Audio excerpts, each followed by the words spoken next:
Electromagnetic theory one. और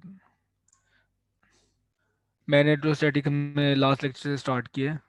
last lecture में 5.1 पढ़ा था हमने, इस लेक्चर में हम 5.2 स्टार्ट करेंगे और मेनली हम फोकस करेंगे बायोट सेवर्ट लॉ पे। ठीक। तो हमने लास्ट टाइम फोर्स देखी थी कि अगर आप मैग्नेटिक फील्ड में एक ऑब्जेक्ट रखें तो उसके ऊपर फोर्स क्या होगी। अब हम देखेंगे कि आपके पास मैग्नेटिक फील्ड मेजर करने का तरीकाकार क्या है। ठीक है, तो ये 5.2 टॉपिक है, introduction to electrodynamics by DJ Griffith. तो बायोट सावर्ट लॉ हमें बताया है कि आपने given charge distribution, current distribution के लिए, खा वो करंट्स हो या करंट्स हो इसमें वायर में,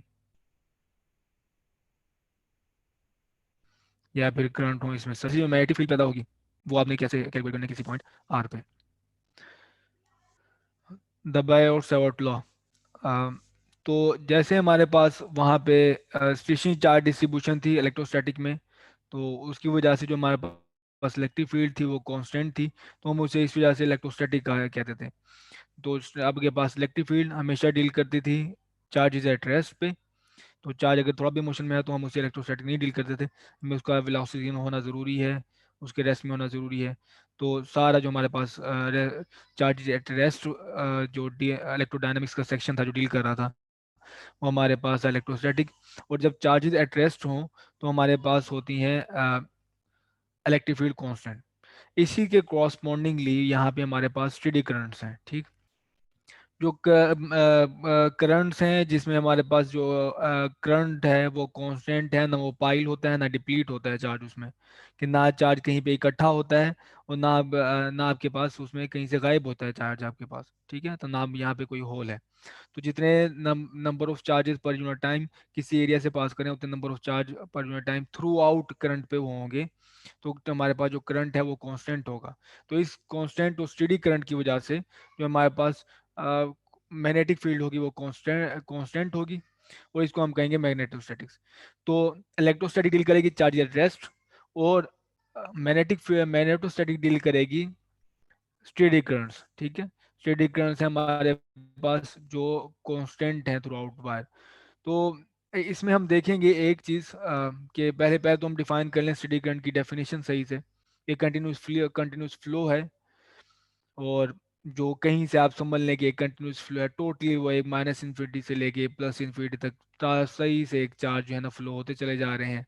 और वो उनका जो किसी भी आप इंटरवल में उनके नंबर ऑफ चार्जेस गिने कि किसी क्रॉस सेक्शन से कितने पास कर रहे हैं वो कांस्टेंट नजर आए आपको। तो ये तभी होगा, तभी मुमकिन है जब आपके पास चार्जेस ना आप कहीं पे इकट्ठे हो रहे हों और ना कहीं से आपके पास लीक हो रहे हों। ठीक। तो ये मैंने इसमें ब्रैकेट में लिखा है, neither pile up not deplete.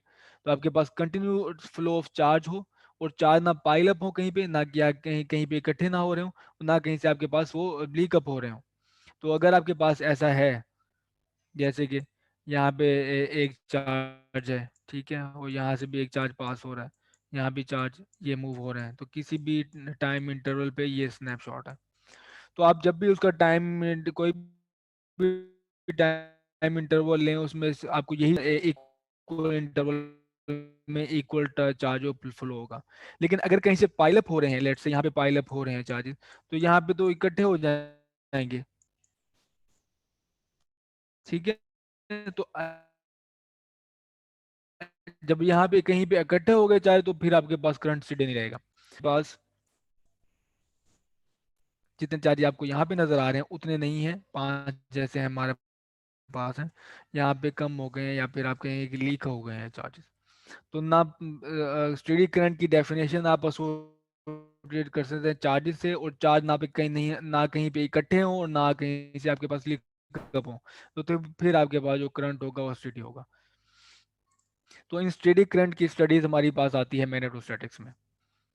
और फॉर्मली इन दो स्टेटमेंट्स को हम मैथमेटिकली कैसे लिखते हैं, वो इलेक्ट्रोस्टैटिक या मैग्नेटोस्टैटिक। तो ये देखें, ये हमारे पास है इलेक्ट्रोस्टैटिक की कंडीशन, और ये हमारे पास है मैग्नेटोस्टैटिक की कंडीशन ऑल टाइम के लिए। कि जैसे कि आपके पास अगर कोई चार्ज डिस्ट्रीब्यूशन है, मैग्नेटोस्टैटिक तो हमारे पास सही थी ना, कि चार्ज डिस्ट्रीब्यूशन है, और इन चार्ज डिस्ट्रीब्यूशन की वजह से अगर आपके पास यहाँ पे पी पॉइंट पे फील्ड क्या होगी, ये हमसे पूछा जाता था। तो ये जो चार्ज डिस्ट्रीब्यूशन है, ठीक है, जिसे मैंने यहाँ पे रो से डिनोट किया है, ये रो है हमारी। ये चार्ज डिस्ट्रीब्यूशन टाइम डिपेंडेंट नहीं है, ठीक है, तो टाइम के साथ ये कांस्टेंट है, तो ये हमारे पास आता है इलेक्ट्रोस्टैटिक में। चार्ज डिस्ट्रीब्यूशन टाइम के साथ चेंज नहीं होनी चाहिए। अब ये क्या, हमारे पास करंट डेंसिटी है। ये करंट डेंसिटी, आपके पास जो करंट्स हैं किसी स्पेस में, वॉल्यूम करंट्स हैं, सरफेस करंट्स हैं, जो भी हैं, वो टाइम के साथ वेरी ना करें, ठीक।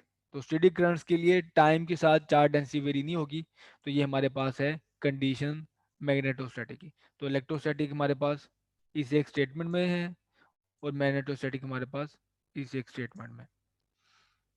और ये हर जगह पे थ्रू आउट स्पेस में ये होना चाहिए, all places and all times.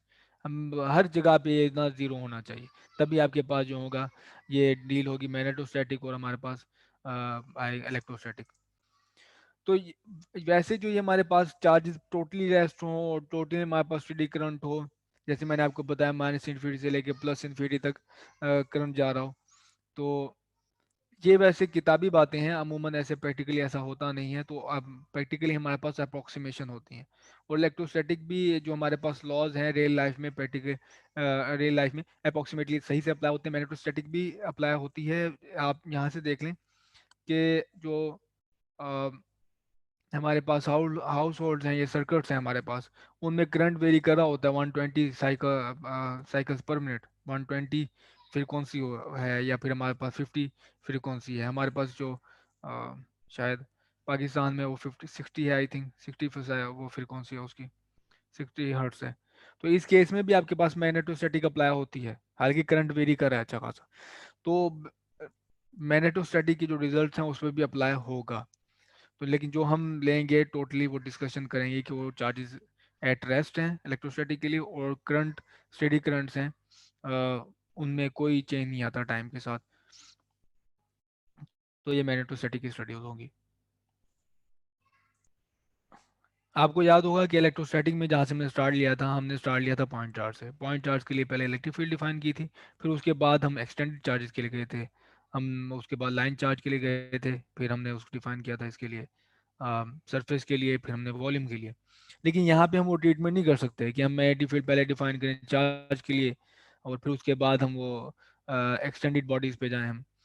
यहाँ पे इस वजह से ये मुमकिन नहीं है कि जो पॉइंट चार्ज होता है हमारे पास, वो उसकी वजह से जो मैग्नेटिक फील्ड होती है, उसकी वजह से जो करंट होता है वो स्टेडी करंट नहीं होता, ठीक है। तो जैसे कि अगर आप, मैं छोटी सी मिसाल दूं कि आपके पास स्पेस में सिर्फ एक चार्ज आ रहा है, ये चार्ज है, ठीक है।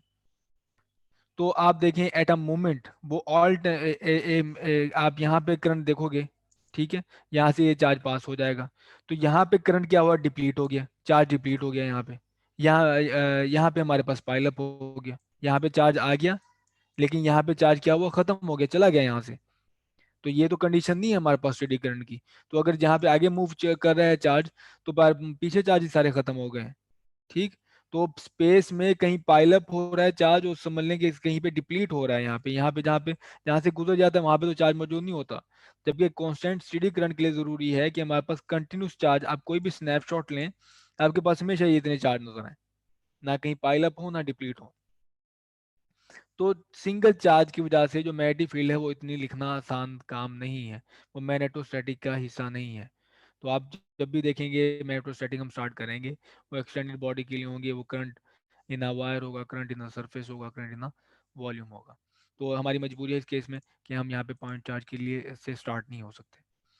और अगेन मैग्नेटोस्टैटिक में जो हमारे पास जो कंटिन्यूटी इक्वेशन नज़र आएगी, वो ये होगी, ये देखें ये जुड़ी हुई है, delta dot P delta dot J divergence of current density is equal to minus partial over partial T equals to zero. तो ये हमारे पास होगी किसी स्टेटमेंट इलेक्ट्रोस्टैटिक की।